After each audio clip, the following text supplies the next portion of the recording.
Hi, welcome to another Classic Car Cave. It's Sunday afternoon and Amir, Ahmed and Revka have gone off back down to Bosnia. They've all driven back. He took a flight up here from Tuzla and we picked him up in Vienna on Friday and then brought him down, and he started work at 7 o'clock Saturday morning. And it worked out. I mean, it's quite unbelievable because they actually worked, or Ahmed worked. They got up at 7. They started work at 7, and I think they worked till 9 o'clock last night. Yeah, because I finished 10 minutes after him, but I've been in and out and getting me coffee. I'm an old man, but he worked right through, and then they've just finished now at 2:30, and they're gone now at 3. But he put like 25 hours in just pure work. So I gave him. He asked for. I think he asked between 450 and 500 euros, so that's like 20 euros an hour. You're not going to get an auto electrician for that. But if you take in the amount of time, so it's going to take him 9 hours now to drive back to Bosnia. His flight coming up, I mean, normally that would be somebody's time and money. I mean, if you work out the amount of hours he's been away from home, it's worked out 11, just over 11 euros an hour. I mean, anyway, guy's brilliant. There are some things that we need to sort out. They're going to try and get hold of some parts in Bosnia, and yeah. But watch the video, and you can see our expressions, and it's just been a great. It's you get to a point with a restoration, and what I didn't realise was when I started looking back at some of the videos when we first got the car, I didn't realise it's over 6 years we've had this car. Jesus, it seems to fly. Anyway, I hope you enjoy the video, and I hope it puts a smile on your face like it did us. Take care. Same. 7 o'clock. So this is our main man. This is the man that's going to make it all work. Yeah. So but everything's pretty much in place, and it's just a matter of routing it as well. This is the wiring diagrams. I can't make no head to tail of it, but seems to be going in all right. Problem with dirt because this paint must take it off. It's got copper on the back. It's not copper, just. Oh, it's not like the E-Type where the whole thing's earth. Yeah. Yeah. Okay. But the connections look right though, do they? Super. Yeah, all is good. That's great.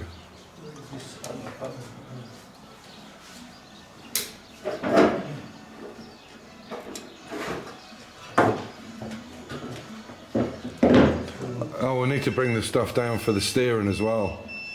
Yeah, that's. We'll do it later. After, yeah. First dash and fuse box. Okay, so we had to reroute the wiring a bit. We actually looked back on some other videos because there seems to be some anomalies with these. Some are one way, some are another way. But anyway, because they're different models, and when they change the models, it's difficult to get it all. Anyway, so they started wiring in the dash. As you can see, there's stuff all over the place, but it looks pretty good. Now we painted the back of this, and on the E-Type I know for a fact you shouldn't paint them because they're copper, and that works as the ground or the earth. But in this particular case it wasn't. But I think the metal is still it's still a ground, so you need to be very careful with that. Anyway, they're trying to put that together, and the other thing, I'll take you around the other side and show you. Which is the steering, the electronic powered steering or power assisted steering. So this is the XK Bible. This is XK 150 Explored. There's one for a 120 and a 140 as well, and the drawings are absolutely beautiful in it. It's if you're just restoring one of these, this is a must. Extremely expensive, but the drawings and everything are beautiful. Anyway, so this is what I'm talking about here. This is this power steering unit or power assisted steering unit. It's from a Dutch company, and it has obviously electronic wizardry box, whatever that does. Some kind of magic moonbeams come out of it. I have no idea, but they're going to rig that up as well. But what's really nice about this is you can take it out or turn it off with a rheostat, so you can you can feel the steering as it would have been in 1958 when it came out, or you can have it high for when you're parking or a very low speed. So this is the nice thing about it. And this unit, looking at the S&G Barrett site, it's doubled in the time I've had it. I bought it probably 5 years ago, 5 years ago, when we bought the car, we bought the new chassis, we built all the big items at the same time. This is now 3,600 euros, this particular one. And I'm sure I paid around 1,400 for it or something at the time. Massive saving. So anyway, so that's what we're up to, and I'll show you when we get further on with it. Yeah. Disco time. It looks nice, it looks really lovely. And this is the fuse box. Oh man, this is the mess of wires. Scare the shit out of me, that. Look at it, so many of the bloody things. Alright, I'll go and check anyway, see if we can find this regulator. Okay, so this is putting the fuse box in. Obviously this is an upright from it. And obviously the thing comes from underneath. So the fuse box is going in, there's some cabling over there. It's took the dashboard back down a little bit, but it's all wired in. He's done the power steering. Take it down and show it. So we're really getting there. The fan's got to get on a bit on tomorrow. We should be ready for a start up, hopefully, in the afternoon. So there's the rheostat. So that goes on like that. So easy power. So obviously one is lower, and the other one's up, goes up like that, I think, somehow. Not sure exactly how, but anyway, it's all wired in. So we really are getting there.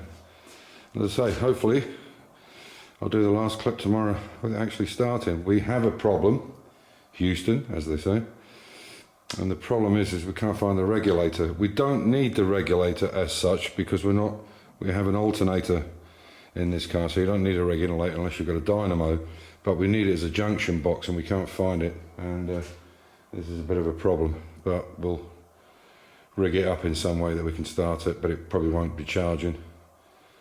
And they're a very expensive item. They range from anything from 300 euros to 648 euros, which I don't understand why they're double, but there you go. But we're getting on, and yeah, I'll bring you up to date tomorrow, and hopefully, fingers crossed, should be cranking over and firing. Doesn't matter, as long as it works. Because it's just... As long as it works, doesn't matter.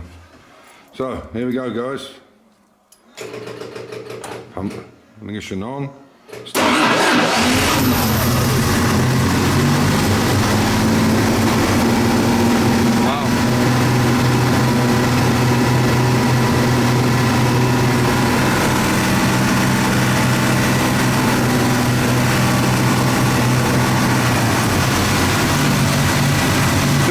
Joke.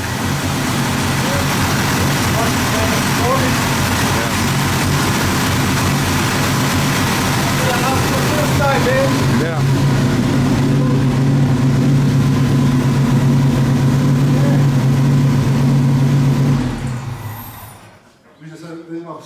Perfect. Yeah, that belt is just, it's not the right belt, that's the problem. The V it's the wrong shape. I tell you something as well, I think that we need to take that out and bring that back. Use the original Pulley. Yeah. I think it's a little bit cocky, don't you think? She runs. Super. Okay, so that's Ahmed and Amir and Refka driving down to Bosnia. They've just left now, and he'll be back in a couple of weeks. So there's still quite a few things to do, but the majority of it's there, and Amir knows how to finish it up. We've got a few issues where one of the light sockets, in fact, I don't know if you can see it up on the right hand side there, where it's pressed into place, that's got some kind of short in it, so we have to take that out and get a new one. It's obviously corroded inside or something.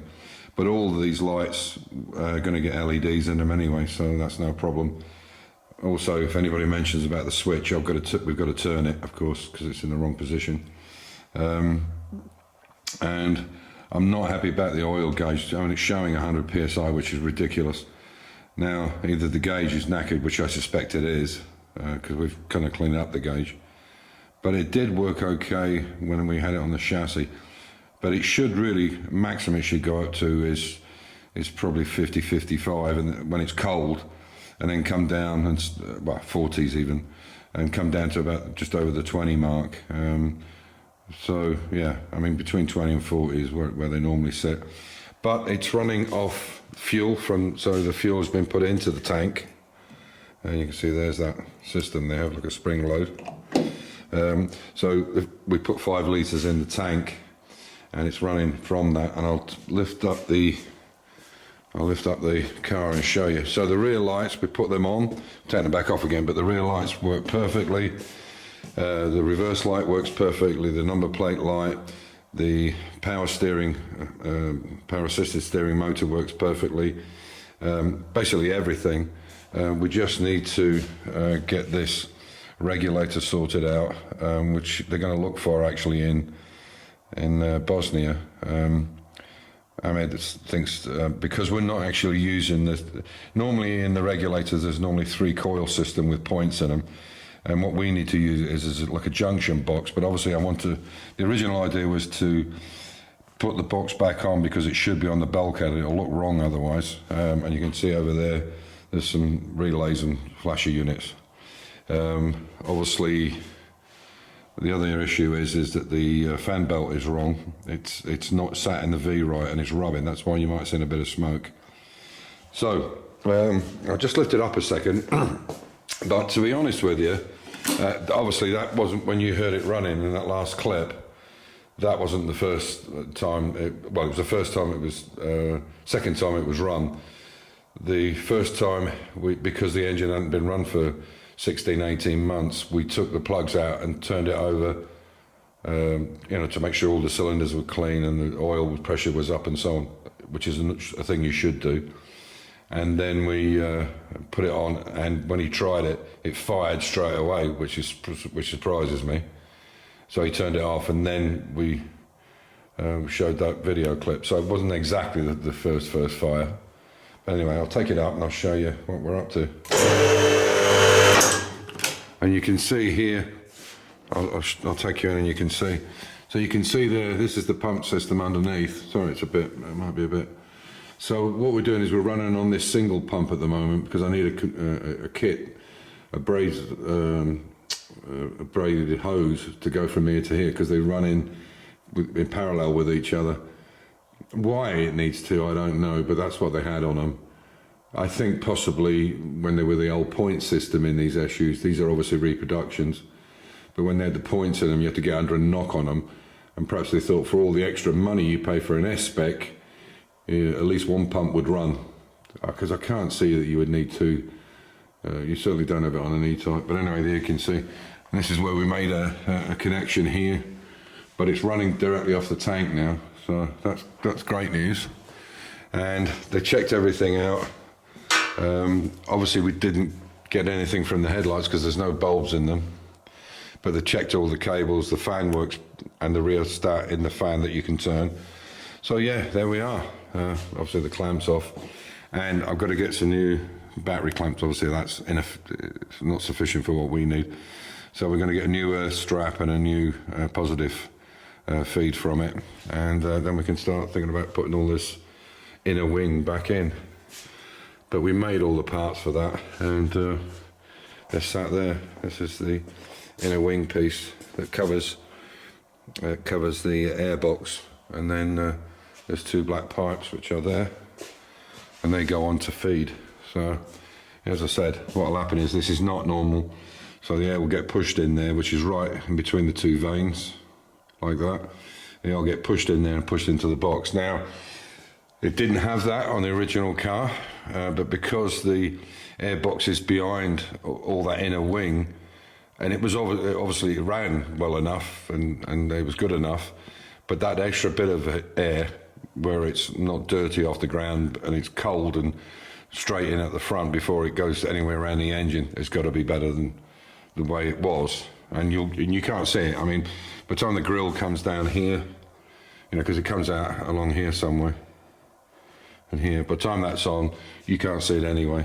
So there we are. So very happy, man. I feel much more confident now that, well, I was confident the engine was okay, but you know, there's always that doubt in your mind, there's always that nagging doubt, especially a couple of months ago. I think I did a video showing that the engine was, well, locked is probably too strong a word, but it was tight, very tight. And we had to turn it, we took the start motor out and turned it over on the flywheel, and it turned over okay, but it, you know, had been sat for a while. And that's probably why there's a little bit of blue smoke coming out the back, because it needs tuning, it needs running, and so on and so forth. Anyway, on that note, a happy man on a Sunday night or Sunday afternoon. Stay safe, keep the faith, enjoy your hobby, and we'll see you in the next one. Be good to each other, take care.